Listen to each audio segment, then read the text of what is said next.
paz do Senhor para a igreja. Uma dificuldade para subir aqui, porque eu gosto de ficar mais próximo de vocês, né? Mas aí, como a mulher tem que sempre obedecer ao esposo e a vontade dele que subamos, então vamos subir, estar aqui. Mas hoje nós vamos falar sobre, o pastor já falou, lidando de forma correta com o dinheiro. Irmãos, essa lição eu estava lendo, estudando, ela é própria para as famílias. Hoje a gente vê quantas famílias, casais, separaram por conta de problemas financeiros. Não souberam lidar com as finanças. E a gente percebe que as finanças, ela mexe muito no relacionamento conjugal. As pessoas, ela começam a ter problemas, principalmente assim, quando a mulher é um pouco vaidosa, gosta de ter, porque hoje a sociedade, como o pastor já disse, ela nos oprime, porque hoje você vale o que você tem. A mulher quer ter o vestido, né, na moda, sapato na moda, cartão para gastar. E isso vai levando às consequências, vão tendo problema no casamento. Porque chega o final do mês, o esposo tem o seu salário, não dá para cobrir as despesas feitas. E aí começam a surgir as divergências entre o casal. Mas, assim, não só para a família, mas para todos, né? Solteiros também, que estão aí tentando constituir sua vida, né? Equilibrar. Precisa também de ter essa noção de como lidar com o seu dinheiro. E principalmente, irmãos, nessa época que nós estamos vivendo, porque a sociedade consumista está aí, né? Você tem que comprar, você tem que ter, você precisa ter. Na verdade, não é bem assim. Não precisamos gastar além daquilo que nós está ao nosso alcance. Então, nós vamos falando, à medida que a gente for, né, falando aqui na lição, a gente vai falar um pouco também sobre a questão de cheques, empréstimos, juros, e aí por diante. Quem não tem a revista, a gente vai falar um pouco sobre fiança, né, fiador, empréstimos, como lidar. Eu vou ler os tópicos aqui. Primeiro é o cuidado com as fianças e empréstimos, o cuidado com o lucro fácil, esse negócio de ganhar lucro fácil, essas propagandas. Nossa, faça isso que você vai ganhar isso. Você recebe propaganda no seu celular, você ganhou não sei quantos mil. Loteria, jogos, tudo isso.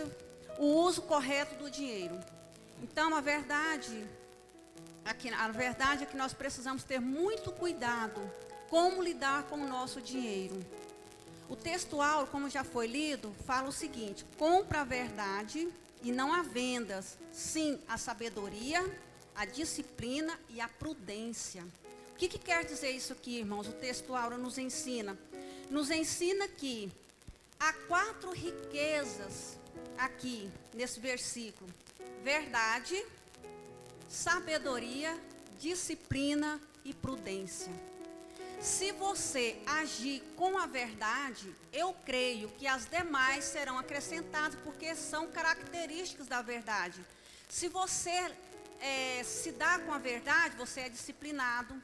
Se você tem a verdade, você é disciplinado, você é prudente, que a palavra nos ensina que nós devemos ser prudentes como uma serpente, né?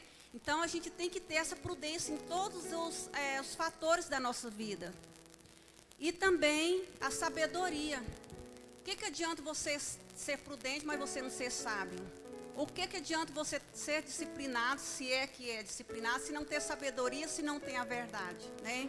Então, o textual, ele nos traz para essa reflexão dessas 4 riquezas imensuráveis, que é a verdade, a sabedoria, a disciplina e a prudência. Entenderam, irmãos? Então, vamos repetir quais são essas 4 riquezas. A verdade, a sabedoria, a prudência, a disciplina e a prudência. Né? Ficou um pouco fora da ordem, mas são essas 4 riquezas. Não se esqueçam, nós precisamos dessas 4 riquezas. Amém? A verdade prática. Quando o dinheiro não é dominado como servo, mas domina como senhor, transforma-se num grande, terrível tirano. O que é tirania? O que é quando fala assim, o governador fulano é tirano? Quando se diz uma pessoa que é tirano, é o quê? Uma pessoa carrasca, uma pessoa ruim, má, né? Dominadora. Então, aqui fala a verdade prática, que se a gente não tiver o dinheiro como nosso servo, como nosso escravo, ele nos torna um tirano nas nossas vidas.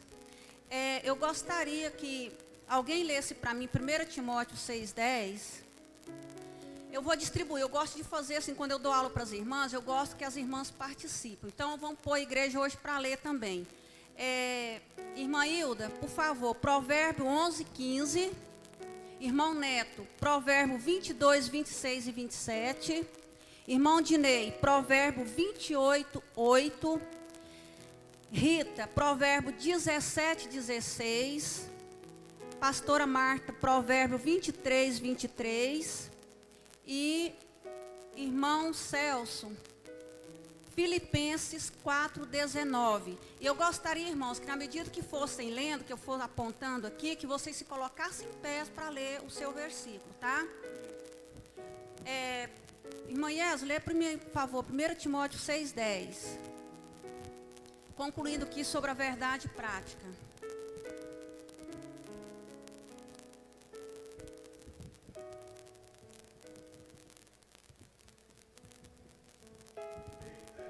É, 1 Timóteo 6:10.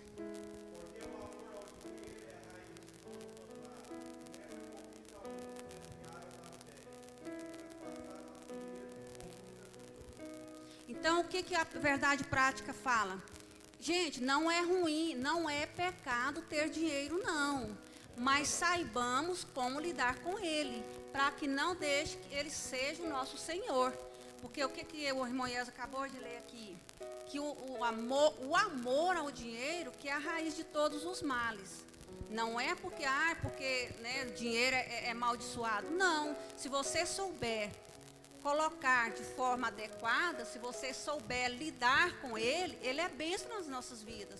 A própria palavra aqui já diz que o dinheiro são bens para nossas vidas, são coisas boas para nossas vidas. Mais adiante a gente vai ler sobre isso. A leitura diária, que fala sobre algumas abordagens, a advertência contra a fiança. Quem ficou com o Provérbio 11:15, irmã Hilda, por favor.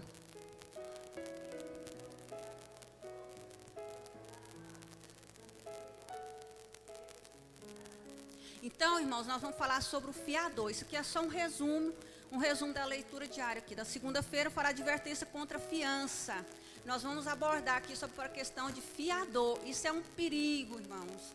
É um perigo você ser fiador de alguém. Ainda que seja pessoa da família, a gente tem que pensar, porque a partir do momento que você se tornar fiador, você vai se tornar escravo do fiador e do credor. Depois nós vamos falar isso mais adiante.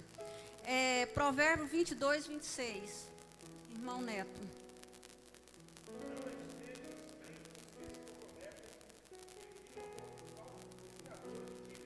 Então, aqui fala da advertência acerca do crédito. Você está assumindo uma dívida que não é sua. Olha bem, preste atenção. Fiador assume uma dívida que não é sua. Como que você vai assumir um problema de alguém se você não está conseguindo controlar a sua, né? Mais uma advertência aí. Provérbio 28, 8.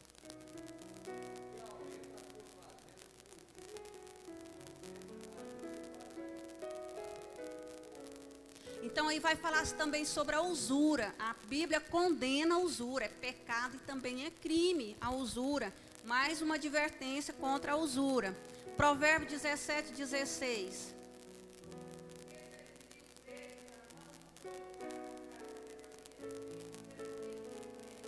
Então, olha aí, fala advertência contra o tolo, né? A pessoa tem que valorizar aquilo que tem para não deixar as coisas saírem, como se diz, de mãos adiante. Provérbio 23, 23.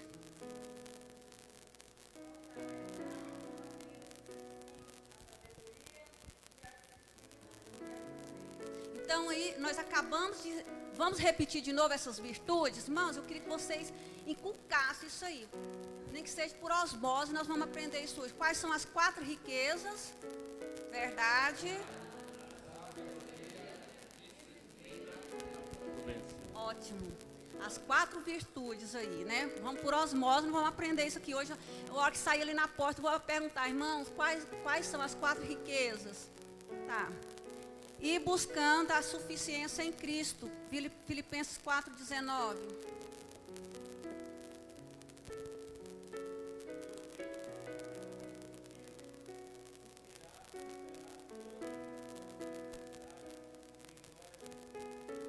Glória a Deus. Então aqui, irmãos, a gente vê, nós estudamos já o livro de Filipenses, sabemos que lá em Filipenses, né, Paulo, quando falava aos Filipenses, ele estava buscando a suficiência, que Deus, nosso Senhor, vos, né, supra as suas necessidades. Então esse é o melhor investimento que nós podemos ter,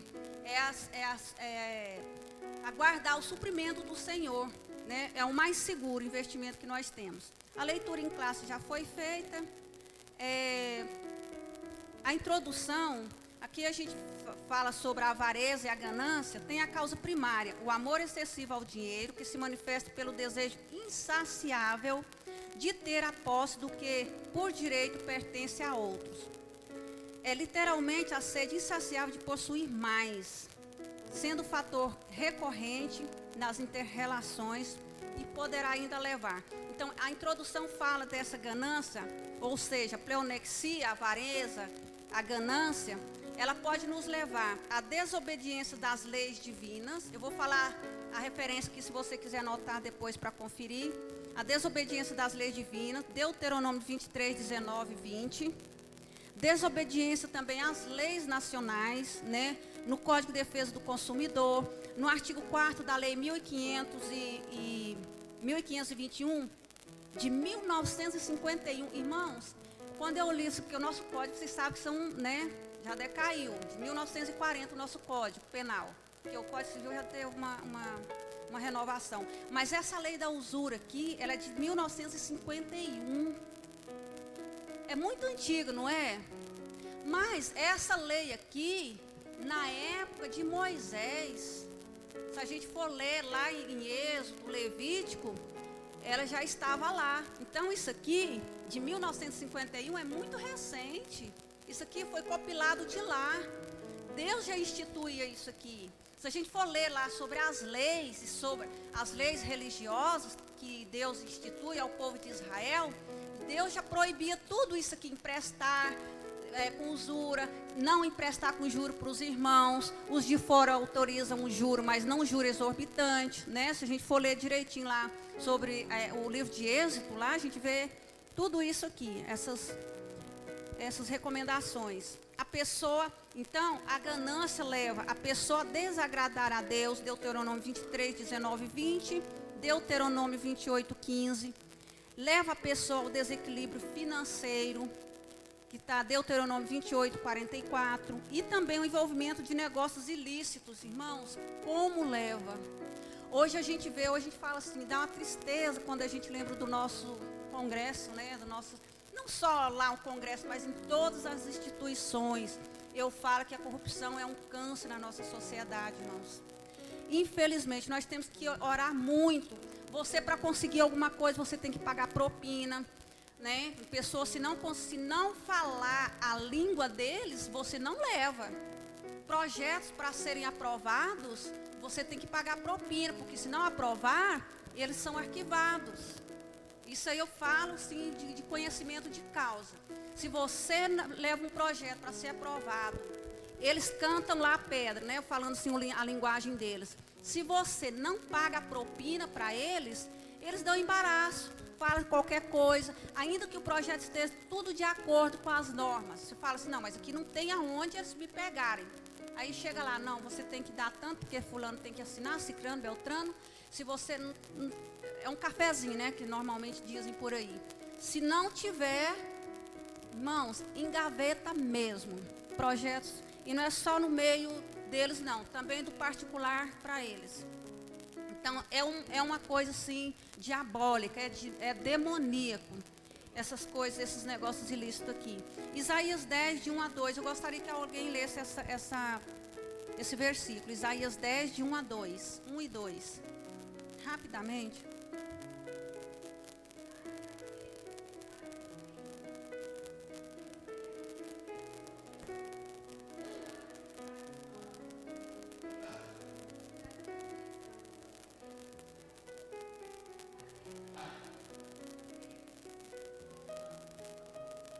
Então, irmãos, olha o que Isaías nos fala. Ai daquele que fizer leis para oprimir o pobre, para usurpar a justiça daqueles que procuram a justiça. Então, aqui Isaías já está escrito, ai daqueles que fizerem. Às vezes a gente vê tantas leis, fala, mas isso é legal, mas é imoral. Vou abrir um parênteses aqui, por exemplo, o nepotismo. É proibido a lei e foi, né, não vou falar onde, mas criar-se uma lei estadual para que colocasse pelo menos 2 parentes de cada secretário. É legal, mas é imoral. Por que vai abrir exceção para 2 parentes? Não é isso? É lei, mas é imoral. Quantas leis nós temos no nosso país que é imoral? Por exemplo, a prerrogativa de um juiz. Eu estou falando isso aqui, mas se um juiz cometer algum ato ilícito a ponto de exoneração, ele não será exonerado. A punição que ele tem é a sua aposentadoria. Quem que não quer aposentar, né, com o salário que um juiz ganha hoje? Estou falando isso aqui, irmãos, porque é a verdade, é assim que acontece, é assim no nosso país. Então, enquanto a punição para uns é exoneração, se for o caso de funcionário de baixo escalão, é exoneração, é rua sem direito a nada, ou se para um particular é cadeia, por que para um magistrado tem que ser aposentadoria? É lei, mas para mim, na minha concepção, é imoral. Os povos, também a ganância leva os povos às guerras, genocídios e à fome. Isso está em Deuteronômio 49, 51. Eu vou passar para o Wesley, porque ele está querendo falar aqui. Nós vamos falar, gente, eu quero só dizer o seguinte, que o homem, por causa do dinheiro, ele é capaz de matar, ele é capaz de subornar, ele é capaz de aplicar golpes, né, o 171 que a gente fala, para ter vantagem para si, prejudicando terceiros. E constrói impérios, né? Constrói seus impérios sem atentar à pobreza. Quantas vezes a gente vê pessoas morando em mansões e ao lado uma favela, pessoas que necessitam de ajuda, mas as pessoas, é aquela questão, quanto mais você tem, mais você quer. Ou quanto mais você quer, você mais quer ter. Então vamos falar agora, né? Eu vou passar para o Wesley aqui um pouquinho também, porque senão fala que mulher fala demais. Eu acho que hoje eu não falei minhas 32 mil palavras. O cuidado com as fianças e empréstimo. Agora aqui nós vamos entrar na lição, viu, irmãos? É aqui que o negócio vai falar sério. Com a palavra, Edson. Amém. A paz do Senhor, meus amados irmãos. É bom a gente ter um suporte desse, né? Porque nos livra de muita responsabilidade e ao mesmo tempo também nos compromete, né? Vocês ouviram falar que ela disse que eu estava com pressa de falar? De forma nenhuma. Mas vamos ter que falar, né?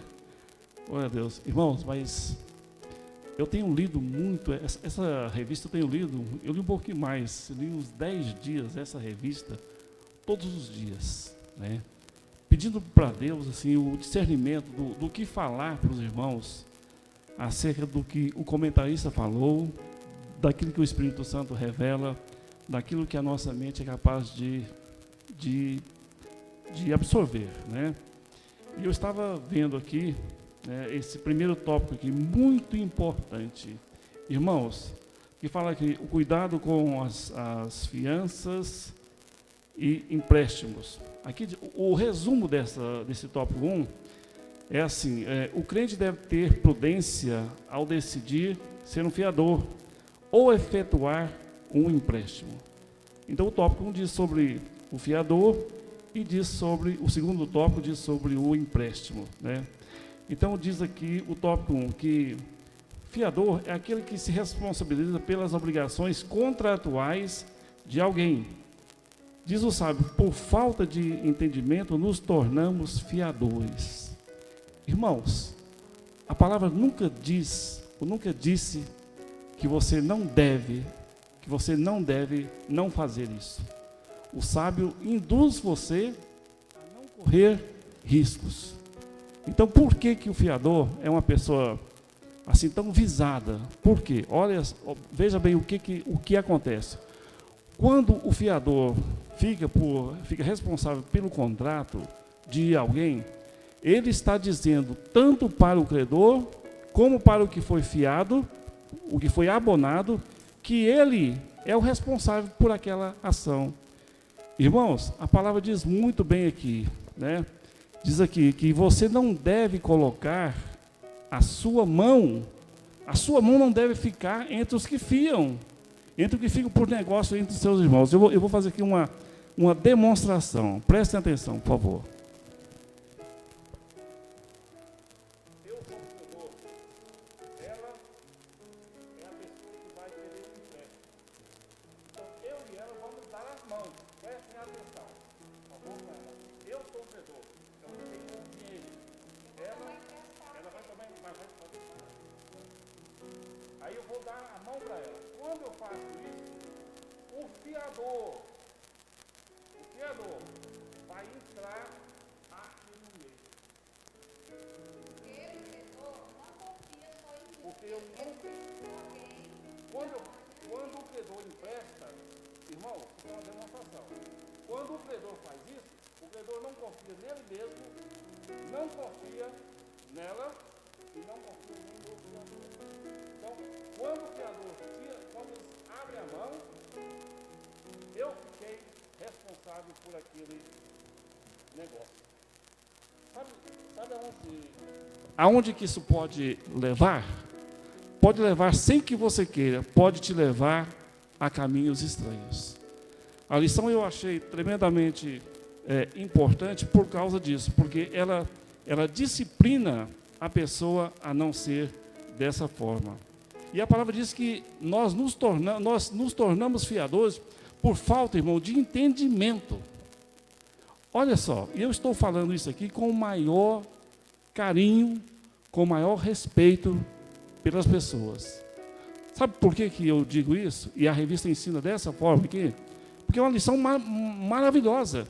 Se a pessoa vai até você para te pedir um cheque, para te pedir um cartão, significa o seguinte, que ele já não tem a conta no banco. Ele já não tem o crédito que ele deveria ter. Ou seja, por alguma razão, ele ficou descreditado. A palavra do Senhor diz que nós devemos, a gente pode até emprestar, mas não empreste a estranhos. Não empreste às pessoas que você não conhece. Você não pode fazer isso, porque a palavra diz, por falta de entendimento, ficamos por fiadores. Isso é muito ruim. Só para confirmar o que o Wesley está lendo aqui, irmãos, em Êxodo 22, o verso 25, fala o seguinte, dando continuidade aí, né? Se emprestares dinheiros ao meu povo, ao pobre que está contigo, não te haverás com ele como credor que impõe juros, né? Então, se você emprestar alguém para algum irmão, não cobre juros. Aqui é o Senhor que está dizendo aqui nas leis civis e religiosas, quando Deus estava ordenando aqui sobre essas leis do povo de Israel. É verdade. Irmãos, nessa mesma lição, coloquei uma referência bíblica, está em Provérbios 22, 1 e 2, que diz assim: mais vale o bom nome do que o ouro e a prata. Irmãos, o teu nome, Antônio, João, Pedro, José, seja qual for, é um nome que você tem como algo precioso na sua vida. E você o tem porque alguém confiou. O seu pai ou a sua mãe, não sabe quem, colocou o nome em você, para que você fosse uma pessoa honrada. Nenhum pai coloca o nome numa pessoa para que aquela pessoa tenha um nome ruim. As minhas duas filhas, quando foram namorar, sentei os dois, ele primeiro, a minha filha mais velha, li a mesma referência, li para os dois: olha, mais vale o bom nome do que o ouro e a prata. Eu não vou vigiar vocês. Amados, eu não estou desviando do assunto, não. Para as finanças é a mesma coisa. Você tem que andar certinho. Não é para fazer gracinha, não. É porque nós precisamos honrar o nome que nós defendemos no mundo espiritual. Qual é o nome que nós defendemos no mundo espiritual? Jesus. Simplesmente por causa de Jesus. E não é só por Jesus. Quando você honra ao Senhor, Ele vai te honrar também. Razão pela qual, irmão, zele pelo seu nome. Nós temos dificuldades, muitos têm dificuldades sim, mas livrar-se da dificuldade é uma questão de decisão. Decisão vem junto com a ação.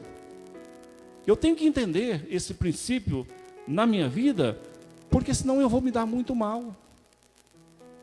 As pessoas precisam de você. Você também precisa delas. Então, irmãos, é bom que a gente ande reto nesse assunto. Amém? Só falando aqui sobre empréstimo, não é errado você tomar alguma coisa emprestada, quer que seja dinheiro, quer que seja objeto, qualquer coisa, desde que, igual o Edson falou, honre o teu nome, que você tome emprestado e devolva no tempo hábil, né, no tempo combinado, no tempo acordado. Não é porque, né, tá falando aqui que empréstimo, fiador, não é errado não, desde que você faça e você cumpra com a obrigação, para que o nome não seja levado para o Serasa ou o Serasa espiritual, porque lá também vai estar lá na agenda de Deus. Tomou emprestado, não devolveu, né? Então, é essa questão. Não é pecado, não é errado você não tomar emprestado. Porque às vezes, de repente, a gente precisa de uma emergência, né? Você toma, mas você honra aquele compromisso. Ok. A parte 2 dessa lição fala o cuidado com o lucro fácil. O resumo dessa lição diz assim, que a Bíblia rechaça a prática do lucro fácil que advém da usura e do suborno. O tópico 1 vai falar sobre evitando a usura e 2, evitando o suborno. Amém? Então diz aqui no tópico 1, evitando a usura. Emprestar dinheiro a juro é costume antigo, isso é o que a revista fala, né?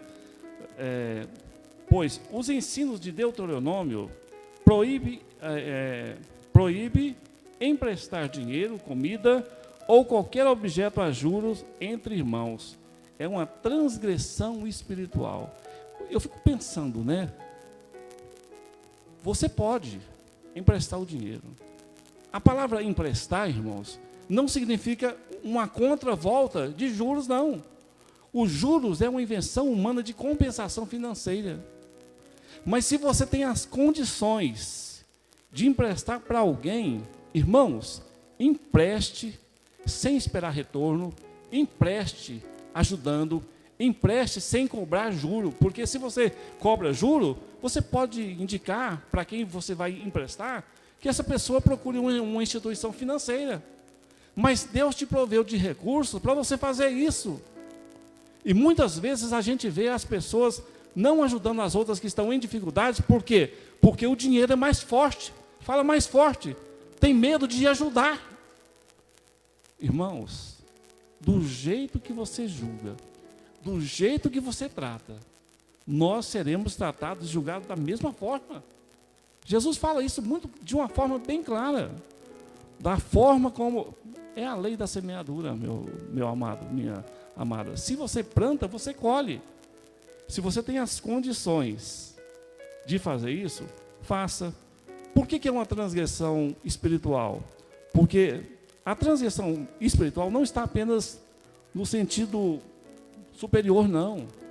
Porque a palavra diz assim, é muito claro, isso está em Mateus 16, do verso 16 ao 18. Que o que você liga na terra será ligado no céu. A palavra não diz o que você liga no espiritual será ligado no natural, não. Não é uma inversão de valores, porque para que nós sejamos julgados, nós precisamos praticar ações. Então, essa ação de emprestar, muitas vezes, nós temos que ter cuidado com ela. Para quem você está fazendo isso? Mas seja como, qualquer coisa que você faça, faça com amor. Essa é a palavra do Senhor para essa questão e dessa revista, para que a gente tenha, evitar essa usura. Né? Eu vou emprestar, agora eu vou ficar rico. Olha, Certa vez, perguntaram para Onassis, o milionário do petróleo. Onassis, os repórteres assim, o homem multimilionário, conhecido mundialmente, já falecido.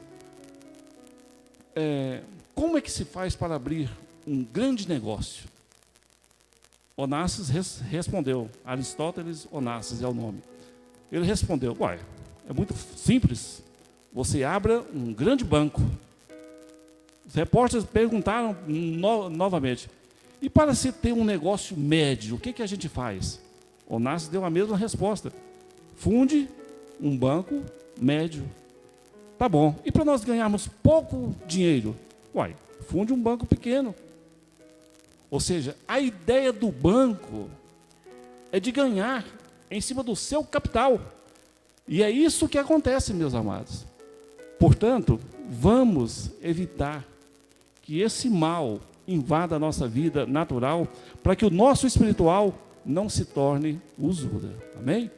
Concluindo aqui, irmãos, eu quero só ler 2 versículos aqui, Deuteronômio.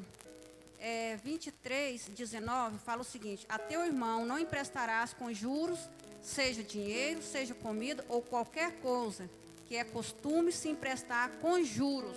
Então aqui proíbe-se a emprestar com qualquer coisa, seja dinheiro, seja comida ou qualquer objeto que é de uso, costumes, emprestar para você ganhar lucro, você visar lucros. Em Salmos 15, no verso 5, fala assim, quem, Senhor, habitará no teu tabernáculo? A resposta lá no 5, o que não empresta o seu dinheiro com usura, nem aceita suborno contra o inocente. Quem deste modo procede, jamais será abalado. Amém? Concluindo só esse tópico aí. Ok, ainda abrindo uma reticência pequena aqui, é sobre o suborno, né? É o tópico 2. Diz assim, a gente resumiu dessa forma aqui, a lição da revista. Subornar é ganhar vantagens opostas à justiça, ao dever ou à moral. Vou ler de novo. Subornar é ganhar vantagens opostas, contrárias à justiça, ao dever e à moral. O cristão não pode aceitar suborno nem pagá-lo, pois é uma armadilha. Pois o que parece lucro fácil hoje, amanhã se reverterá em perda irreparável. E aqui fala de o povo judeu foi vítima deste mal pelo povo romano. Irmãos, veja bem o quanto que o suborno é uma coisa do inferno. Veja bem, eu vou pagar para que o meu processo adiante. Eu vou pagar para que o meu documento seja mais fácil. Eu vou pagar para ser liberto porque eu tenho uma sentença, então eu vou subornar alguém, um juiz, qualquer que seja. Irmãos, veja bem o que aconteceu na história que a Bíblia relata aqui, lá em Mateus 28, do 15 do 10 ao 15. Eu vou relatar aqui. Jesus foi morto. Ele estava enterrado no caixão lá. Ele ressuscita e vive. E ali ele aparece. Quando os guardas chegam ali ver Jesus, eles se amedrontam de tal forma que vão procurar os seus superiores. Jesus sai de cena e vai para Jerusalém. Aí o que acontece? Quando os guardas relatam aos seus superiores o que aconteceu, olha, nós vimos Jesus ressuscitado. Ele estava lá, inteirinho, vivo lá. Nós não entendemos. E eles se amedrontaram tanto. Aí os governantes disseram o seguinte, não.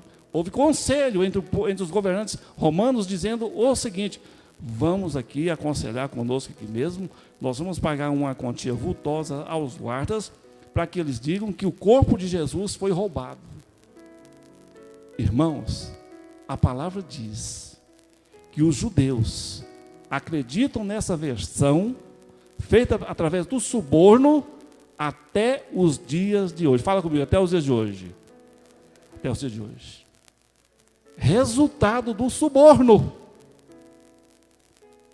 E tem suborno, irmão, que mata as pessoas, né? Então, é uma palavra muito séria essa, de que nós não podemos. E o suborno, irmão, não aparece, não é só através do dinheiro, não. aparece através da influência, através de uma palavra que vai modificar alguma coisa, aparece através de uma ação que você acha pequena aqui, mas no final ela traz consequências. Então, o crente não deve aceitar suborno e nem pagar suborno. Não pode fazer isso, porque é uma atitude que vai transgredir uma lei moral e uma lei espiritual. Sim, sim.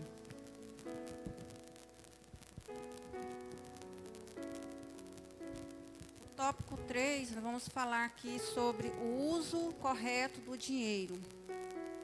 O Conselho Bíblico diz que o uso do dinheiro deve promover valores espirituais e o bem-estar social também, né?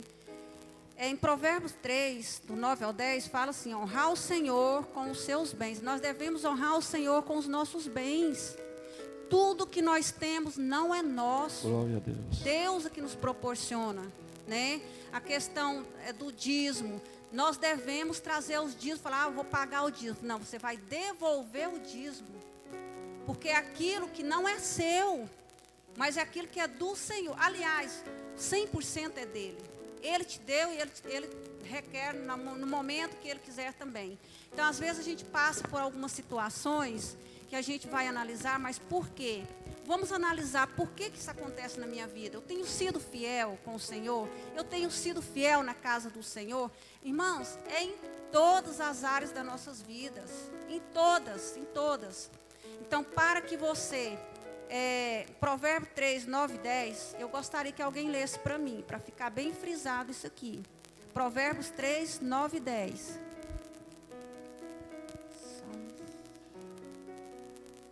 Se coloque em pé, quem achou, por favor.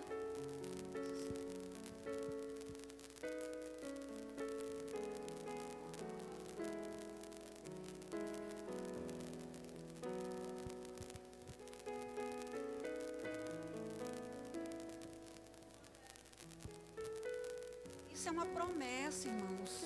É uma promessa. Honra o Senhor com os teus bens. Né? Os teus celeiros se transbordarão, não faltará nada na sua vida. É com as primícias, nós temos que honrar o Senhor com as primícias. A gente vê o exemplo lá de Abel e Caim, as primícias que um levou e as primícias que o outro, todos levaram as suas primícias, mas um levou as coisas, o restoio lá, sei lá, né, as coisas murchas, as coisas que não prestavam, ou levou por obrigação, achava que era obrigado a levar aquilo ali e competir com o outro, mas Deus sabe o coração de cada um, como que cada um honra o Senhor com os seus bens, com as suas primícias. Para promover os valores espirituais. Pode. Amém. Amém. Diz aqui, para promover os valores espirituais. Então diz aqui a lição. A sabedoria afirma que os valores espirituais, a verdade, a sabedoria, a disciplina e a prudência, depois de comprados, não devem ser vendidos por ser um patrimônio sólido e eterno, e que enriquece o seu dono. Amém? Não faça como Adão, vejam bem, irmão, tá? Os personagens bíblicos aqui.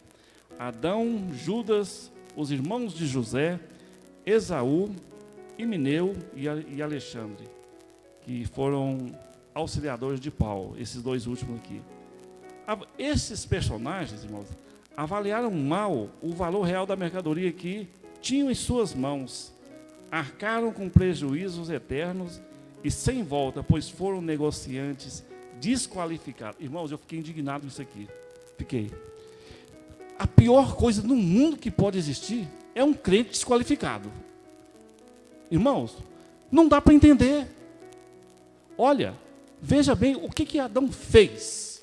Por que nós estamos sofrendo? Por causa de uma ação que ele praticou. Os irmãos de José, por que fizeram isso com aquele garoto? De tentar matá-lo, vendeu para o Egito. Esaú, com a primogenitura nas mãos, irmãos, a bênção nas mãos dele, o que ele fez? Vendeu, ele deu. Não, eu estou com muita fome aqui, me dá um copo dela. Vendeu, irmão. Tem gente fazendo isso hoje. Himeneu, citado aqui, ajudava o apóstolo Paulo, mas o apóstolo Paulo disse que ele preferiu as coisas do mundo e se entregou à luxúria. Irmãos, é muito triste. O que a gente aprende com isso? Que você, eu, nós, todos aqui, a igreja, não podemos ser negociantes desqualificados com as coisas espirituais. Não podemos ser, porque perderemos eternamente, irmãos. Você me vê hoje aqui, amanhã eu posso não estar mais com você da mesma forma, mas o bem, o patrimônio que a gente tem que ter, a gente parece que não valoriza. Nós não podemos ser dessa forma. Não seja como esses personagens, irmão. Não seja, no nome de Jesus. Amém. O número 2 aí, diz que esse tópico eu achei fundamental. Eu tenho certeza que é um tópico em que você vai aprender algo diferente nessa noite, em nome de Jesus. Vai ser para a sua vida, vai ser para a minha vida. Irmãos, sabe o que eu aprendi? O que eu aprendo nesse tópico 2 aqui? Para promover o bem social, né? Diz aqui que o sábio não faz apologia entre riqueza e pobreza, apenas baliza e valora a riqueza de cada um, vinculando essa riqueza aos atributos espirituais, tanto do rico como do pobre. Né? Então, a sinceridade ou a perversidade dos seus donos. E diz aqui que o dinheiro promove o bem social e honra a Deus. Todas as formas de talentos pessoais e recursos financeiros não podem ser retidos por ninguém. Meu irmão, eu sinto que eu vou ser uma pessoa muito rica. Amém? Quero que vocês andem comigo nesse barco. Eu aprendi uma coisa diferente analisando essa lição. Que todos os talentos que nós temos, todos, talentos espirituais e talentos financeiros, não pode ser retido por ninguém que pertença ao corpo de Jesus Cristo. Não podem, ninguém pode reter. Ninguém pode negar o talento que tem. Por quê? Porque existe um aferidor. Alguém vai estar medindo o que você tem. Se você não tem dinheiro, você tem um talento espiritual que é incomparável ao dinheiro que eu tenho. Se eu tenho dinheiro, é para gastar também na obra. O dinheiro tem que ser, na minha vida, uma bênção. Então, quando eu retenho no meu coração o desejo de contribuir, de ajudar com alguém, eu estou impedindo, eu estou cercando essa bênção que Deus quer derramar sobre a minha vida. E eu não estou falando especificamente sobre dízimo, que isso não interessa agora. Eu estou falando sobre a verdade de você ser voluntário na ação de dar, inclusive o dízimo. A oferta. Irmão, a coisa mais linda que se tem no mundo é a oferta. Eu acho a oferta superior ao dízimo. Interpretação pessoal minha, pastor. Por quê? O dízimo você sabe que tem que fazer aquilo. Mas na oferta, meu irmão, Deus libera o seu coração para fazer o que você deseja, que o Espírito Santo quer que você faça. A palavra do Senhor mudou o meu entendimento de que tudo que eu faça na igreja não tem nome. Eu não preciso disso, ninguém precisa disso. Eu não preciso reter a minha capacidade de entendimento. Eu não preciso reter a minha capacidade financeira. Não. Eu tenho que entender que quanto mais eu ministrar, mais eu vou ter. Irmãos, e eu falo isso com humildade no coração. Olha, quanto mais eu distribuo a minha renda, mais dinheiro eu tenho, eu não sei porquê. Irmãos, eu falo isso por crescimento da igreja. Eu não tenho dívidas. Eu não devo para ninguém. E eu falo isso para que os irmãos cresçam também. Posso sair daqui e comprar o que eu quiser, comer o que eu quiser. Eu gostaria de ver a igreja também dessa forma. E em nome de Jesus, se alguém está pensando que eu estou com jactância aqui, está repreendido. Porque eu falo isso é para que, testemunhando o que Deus faz na vida de uma pessoa que libera. Libera, irmão, não tem nada não. Não me faz falta. Aliás, me acresce muito mais. O que Paulo diz lá para os filipenses? Que eu já sei viver no pouco e no mundo, mas o que me preocupa não é o que eu recebo de vocês, mas é o crédito que vai aumentar a vossa conta. Que conta que é essa? É a conta que está lá no banco de Deus. Dinei contribuiu esse mês com R$1.000 na oferta para o Ministério de Louvor. Amém, Louvor? Ninguém do Louvor falou amém? Deus do céu. Dinei vai contribuir com R$10 para o Ministério de Louvor. Amém?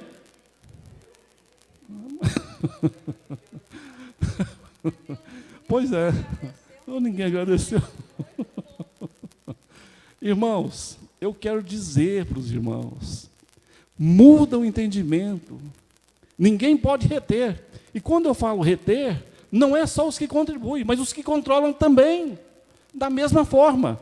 Por isso a palavra é tão rica, meus amados. Sejamos voluntários. Disponha o seu talento para que a palavra do Senhor cresça na sua vida. Amém. Irmão, só complementando aqui. O Wes falando que, né, hoje, como a gente, para chegar numa determinada escala, a gente tem que começar do zero. Irmãos, nós já passamos muitas dificuldades, eu mais o Edson. É verdade. Mas a gente tem que aprender com os erros. Ou aprender com os erros dos outros, aprender com os próprios erros, ou aprender sem, né, quem dera. Eu falo assim, se eu pudesse voltar atrás com a experiência que eu tenho hoje, glória a Deus. Mas eu penso também, se não fosse as experiências, as provações que eu passei, nós passamos, talvez a gente tivesse a maturidade que nós temos hoje, né, para chegar ao ponto que nós chegamos. Se você está numa escala, por exemplo, de 0 a 10, você não vai começar do 8, você vai começar do 1. E nós começamos assim, né? Irmãos, nós passamos por muitas provas mesmo. Então, a gente fala isso assim, com humildade mesmo, porque assim como Deus deu a nós essa oportunidade de aprendermos, se você precisa, Deus vai te dar, em nome de Jesus. Se você está com a sua vida financeira desequilibrada, em nome de Jesus, a partir de hoje, você vai ter essas 4 virtudes, você vai declarar isso na sua vida e Deus vai te dar a vitória. Amém? Então, amém. O último tópico aqui, irmãos, para encerrar, né? Buscando o equilíbrio financeiro. Eu já dei uma introdução aqui, né? Então, pode falar, Edson. Diz aqui, o resumo dessa lição é a sinopse que a revista cita aqui, é que, tópico 4, né? Buscando o equilíbrio financeiro. Uma vida financeiramente equilibrada se caracteriza quando o muito não se torna excesso, nem o pouco escassez.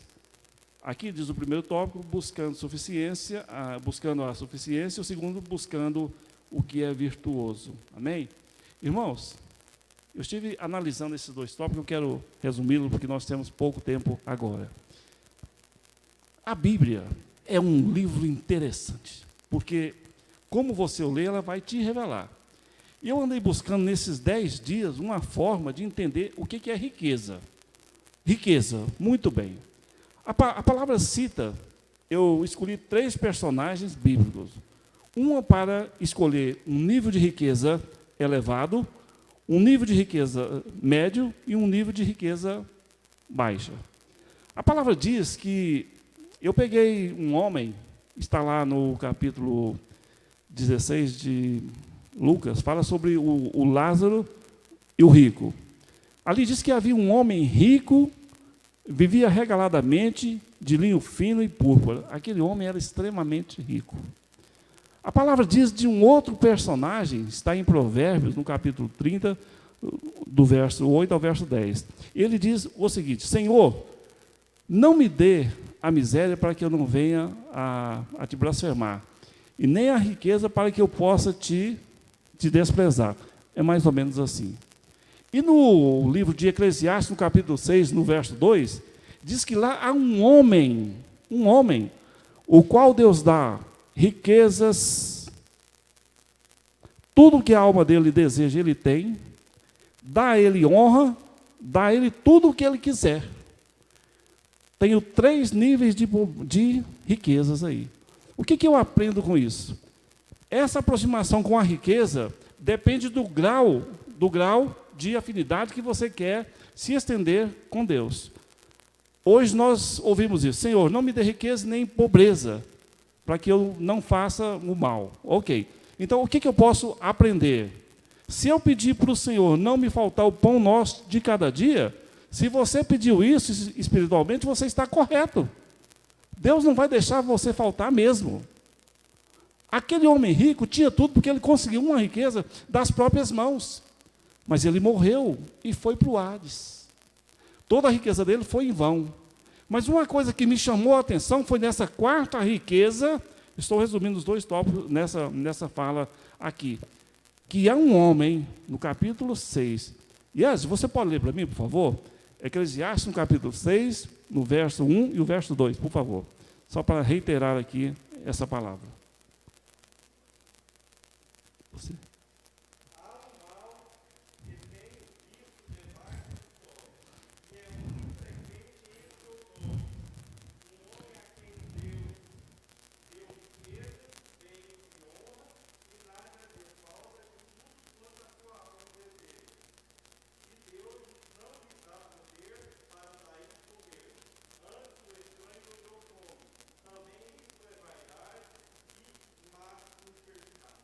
Amém. Glória a Deus. Irmãos, o que eu aprendo com isso aqui? Se você não quiser ser rico, você está num nível de pedir a Deus, nem a riqueza e nem a pobreza. Uma vida controlada, uma vida tranquila, sem problema. Mas existe um homem na terra, e eu creio que haja hoje, que Deus abençoa aquela pessoa de tal forma, dá de tudo, é a fortuna, é a riqueza controlada por Deus.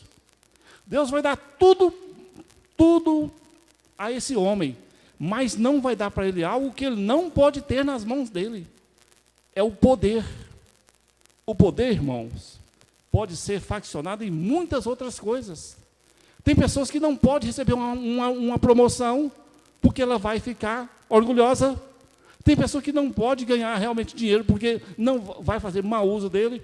Então, essa riqueza desse homem rico, que Deus dá de tudo para ele, mas não vai dar o poder. Então, é a riqueza controlada por Deus, para que a sua vida seja uma bênção. Eu quero ficar no nível do homem, que Deus dá tudo para ele.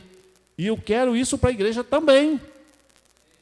Para que nós possamos ser colaboradores, obreiros do reino de Deus. Amém? Converse com Deus a respeito disso. Que tipo de riqueza você quer? Está nas tuas mãos. Vamos pedir ao Senhor dessa forma. Amém? Concluindo, você faz a conclusão. Então, irmãos, eu creio que esta lição trouxe algum crescimento para você. Então, saiba como utilizar o seu dinheiro. Aprenda a equilibrar as suas finanças. Porque vai bem você, a sua casa, seus filhos, seu esposo, seu noivo, seu namorado. Né? Vocês que têm projetos, começam agora a traçar um esquema para que vocês não venham sofrer dificuldades. Eu falo assim, tem um ditado que fala assim, se conselho fosse bom, não era de graça, era vendido. Mas eu falo para vocês, o que eu acabei de dizer, se eu tivesse a experiência de hoje, algum tempo atrás, muita coisa eu não poderia ter passado, né? Mas foi necessário passar para que eu crescesse. E às vezes eu falo para as minhas filhas, ouça os conselhos dos seus pais, para que você não venha passar algumas coisas que nós já passamos. Então, se ouvir, você será bem-aventuradas. Então, é isso que nós queremos, né, transmitir para vocês. Faça o bom uso. Ser rico não é problema. Ser fiador já causa algum constrangimento. Se emprestares, não empresta com usura. E vamos repetir aqui as 4 virtudes: Verdade, sabedoria, disciplina e prudência. Amém? Amém. Irmão, vamos nos colocar de Ficar pé? Vamos orar ao Senhor, encerrando e agradecendo por essa oportunidade. E logo em seguida a gente passa para o nosso pastor. Irmãos, eu espero termos sido aqui úteis na obra nessa noite. É um assunto que a gente não está terminando, não é terminativo, porque nós não somos donos da verdade, mas o que a gente aprendeu foi isso aqui. Coloca a mão no seu coração e vamos orar. Senhor, meu Deus e Pai, obrigado, Pai, pela Tua presença na nossa vida, na vida dessa igreja. Ministramos hoje, Pai, sobre riqueza, sobre vida financeira. Que o Senhor, Pai, em nome de Jesus, esteja abençoando a Tua igreja, dando discernimento, entendimento, direção, para que a vida econômica, Pai, a vida financeira, a vida espiritual de cada irmão nessa noite, seja acrescida com a Tua palavra, Senhor. Nós oramos e abençoamos a cada um, Pai, no nome de Jesus. Amém. Obrigado, irmãos. Assentai-vos. Pastor. Eu só quero chamar a atenção dos irmãos o seguinte: chave de Davi aqui representa nada mais, nada menos do que a autoridade de Jesus, que ele tem de abrir e de fechar. A Bíblia diz que ele desceu às mais profundezas do inferno e tomou... Irmãos, eu consigo ver essa cena, e eu consigo ver a cara do diabo, a cara de Satanás, quando a Bíblia diz que ele desceu às mais profundezas do inferno e tomou das mãos do diabo a chave do inferno. Isso significa que Jesus tem autoridade para abrir e para fechar. É Ele que abre e é Ele que fecha. É Ele que abre e é Ele que fecha.